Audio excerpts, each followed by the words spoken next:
So, have you seen Hamilton the musical?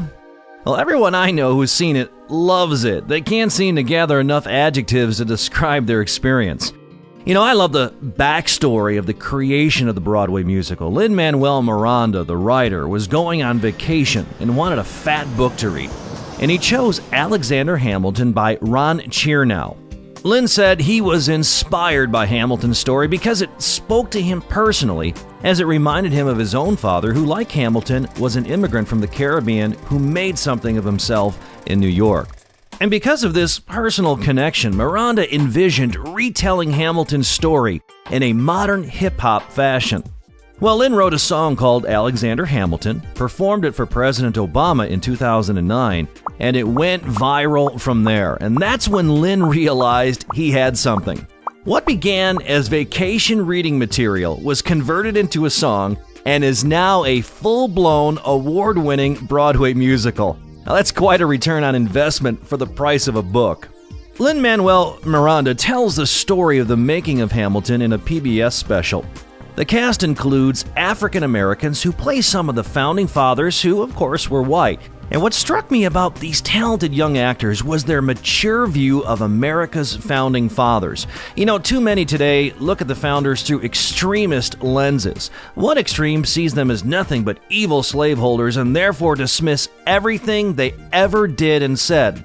And the other extreme worships them as the final authorities in all matters of political faith and practice, while ignoring or excusing their faults. But the Hamilton cast found a balanced center. They recognized that men like Washington and Jefferson were slaveholders, an awful fact. Yet, instead of completely writing Washington and Jefferson off, they recognized the founders were men of their times, they respected the good that they did, while at the same time acknowledging the bad. One cast member used this illustration. He says he hates misogyny and gay bashing, while some of his favorite rap artists engage in these activities. However, he says this doesn't erase the contributions these artists made to the art itself. And then he applied that same philosophy to the founders. That's a great attitude. They didn't go to extremes. Kudos. Ariana Afsar plays Hamilton's wife in the Chicago cast, and she said on a TV interview that Hamilton is revolutionary in teaching history. The Tonight Show host Jimmy Fallon admits he knew nothing of Hamilton before this play, and he said it's the greatest thing he's ever seen. And Oscar Eustis, the artistic director of the Public Theater in New York City, unapologetically compares the writer of Hamilton to Shakespeare, saying Lin in Hamilton is doing exactly what Shakespeare did in his history plays. He's taking the voice of the common people, elevating it to poetry. In Shakespeare's case, iambic pentameter.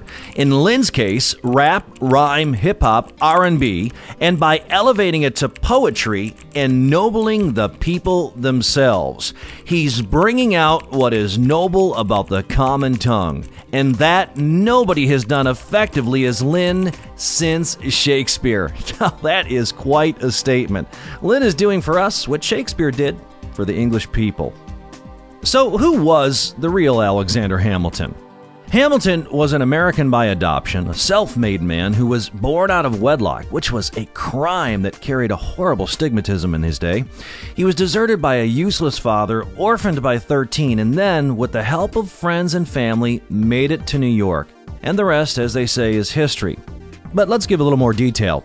Hamilton was born on January 11, 1757 in Nevis, an island of the West Indies, to a Scotchman dad and a Huguenot mom. His father abandoned them when Hamilton was 11, and a year later, his mother died. After this, he went to work as a clerk where he began developing his economic skills, and one day a horrible storm came through the island, leaving death and destruction in its wake. Well, young Hamilton wrote about the event, and the story was so well written, it was published, receiving raving reviews. And then friends, recognizing his potential, sent him to a school in Elizabethtown, New Jersey at the age of 15. And after only 1 year, he was admitted into King's College in New York City. And by the time he was 17, Hamilton was using the eloquence of his pen to encourage his countrymen in their resistance of the British. And during the war, he served as captain of an artillery company, winning great distinction. And then in 1777, he met George Washington, became his chief of staff at the age of 20, and this relationship sealed his immortal place in American history. After the war, Hamilton studied law, became a member of Congress, took part in the Constitutional Convention, and at the age of 32, he served as the Secretary of the Treasury. It was as Secretary of the Treasury that Hamilton put the new government on solid footing.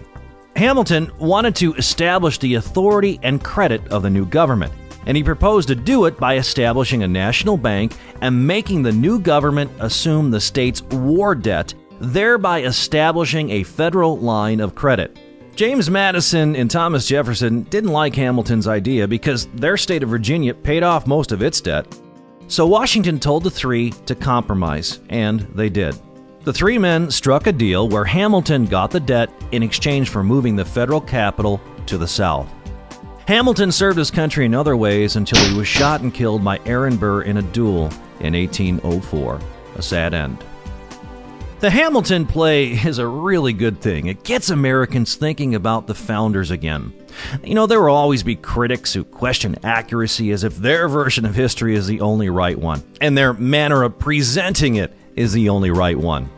Lin-Manuel Miranda did his homework. Hamilton is well-researched, and it has generated a fresh interest in history.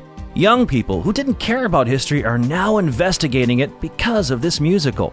Hamilton has gotten conversations started. And as a person myself who loves history, I think this is awesome. But the issue is now how we engage in conversation. This is where learning about Hamilton can be of practical value.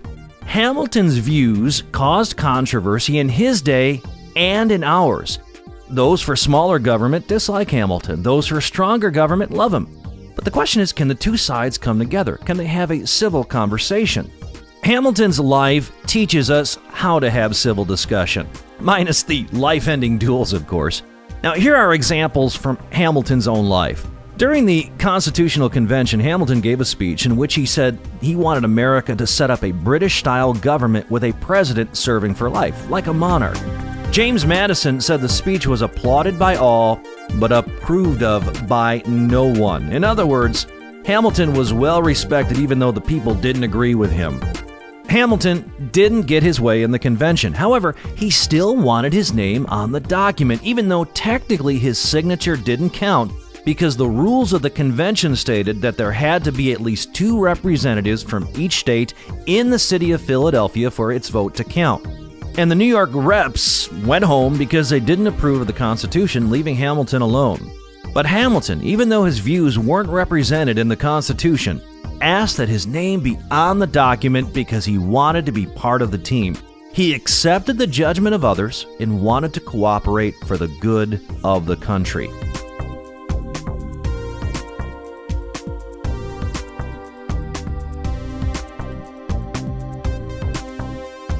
And then, after the convention, Hamilton went out and sold the convention's product. As a matter of fact, he was probably its greatest salesman.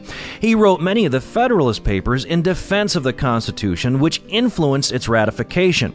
And then, once the Constitution went into effect, Hamilton worked tirelessly to get the new federal government on its feet.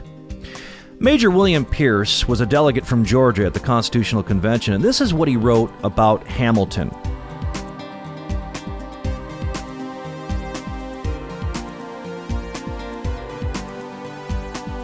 The heart and head sympathize in approving him.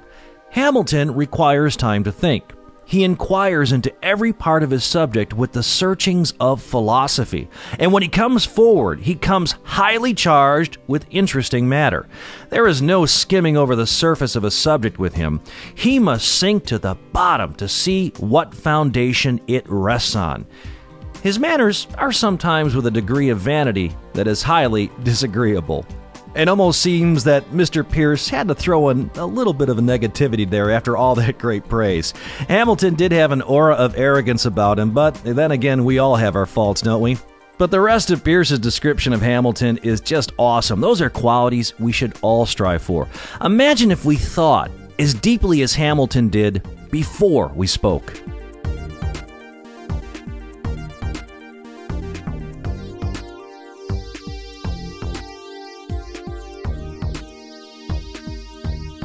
But even then, after reflection and study, our manner of debate needs to be civilized. That's because even after reflection and study, our opinions still may be wrong, or at the very least need revising. Perfection of ideas only comes through scrutiny and conversation.